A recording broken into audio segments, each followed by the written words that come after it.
Welcome to the Daily Coffee Pro by Map It Forward, friends. Today on the podcast, what is specialty coffee? In a recent episode of the podcast, we spoke about the difference between specialty coffee cultures, and this seemed to have stirred some debate about how we're defining specialty coffee. And despite the fact that we explored that in that episode, it seems we need to explore it further because the debate did not seem clear enough. So I think it's important for us to look at how we define specialty coffee and how subjective or objective is the meaning of specialty coffee.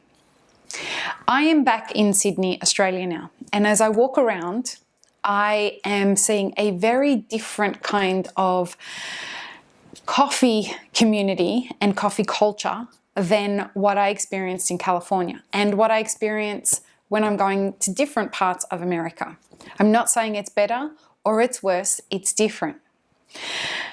But if we look at whether specialty coffee is subjective or objective, it really depends on what part of coffee you are referring to. Now, when you use the word coffee, and a big part of the problem is not the word specialty, but the word coffee in the specialty coffee phrase. Because we use the word coffee for roasted coffee, we use the word coffee for brewed coffee, we use the word coffee for roasted coffee, we use it for instant coffee. So my point being that there are a number of definitions for this one word coffee.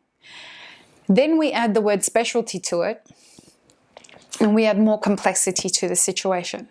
So if we want to look at the objective side of what specialty coffee is, we first have to ask ourselves, what definition of coffee are we using? The only objective part of specialty coffee with the definition of coffee is the green bean. So we have a standard whereby 85 and above, 80 and above is where coffee is now defined as being specialty grade. 80 and above is, in green bean, is what we score as a specialty grade coffee.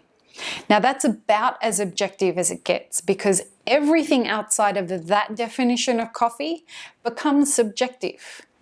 Let me help you understand what I mean by that. I have a friend. He really enjoys coffee that is really dark roasted and that real traditional Italian style of coffee. He enjoys going to beautiful cafes that have amazing food and incredible service. But he does not enjoy light roasted coffee. He does not enjoy any of the more sour notes, the more acidic notes that tend to be present in lighter roasted coffee. And yet, if I was to serve him a cup of coffee that scored a 92, he wouldn't drink it. He would not drink it no matter how beautiful the surroundings were, he would not drink it.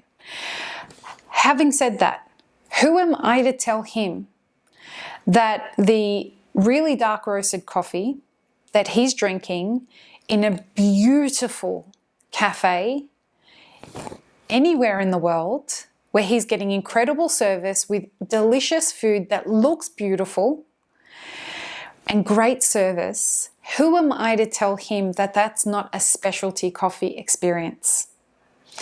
Most people would say that, well, if it's a really dark roasted coffee, it's just not specialty.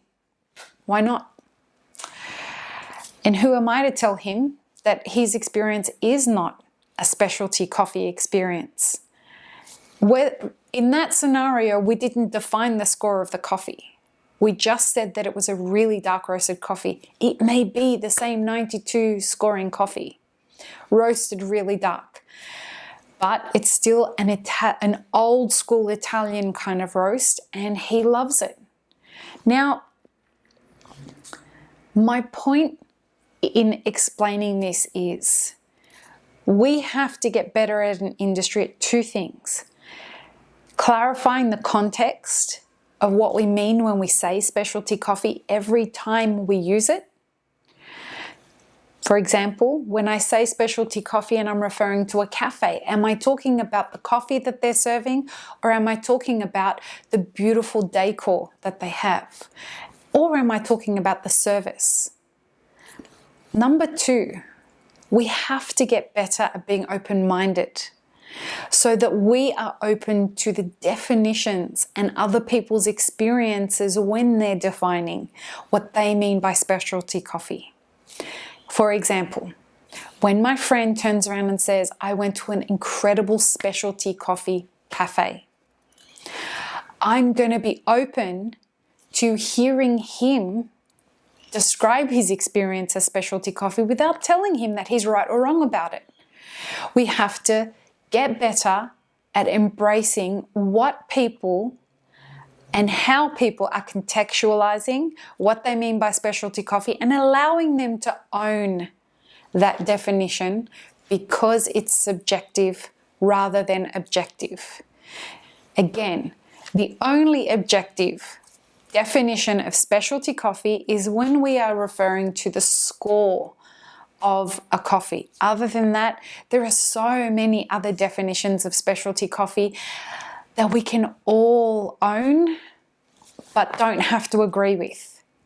And it doesn't matter whether you agree with someone or not. It's about allowing people to have their experience of specialty coffee, because after all, the more people we welcome into the specialty coffee fold, the happier everybody's going to be in wanting to conspire to the success of each other and an industry that at the end of the day sees everybody winning.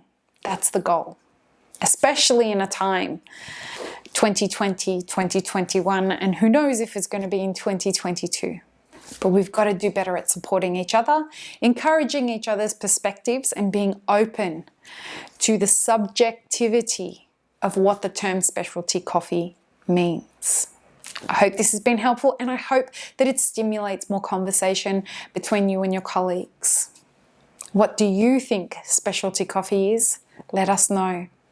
Peace on peanut butter, friends. Have an amazing rest of your day.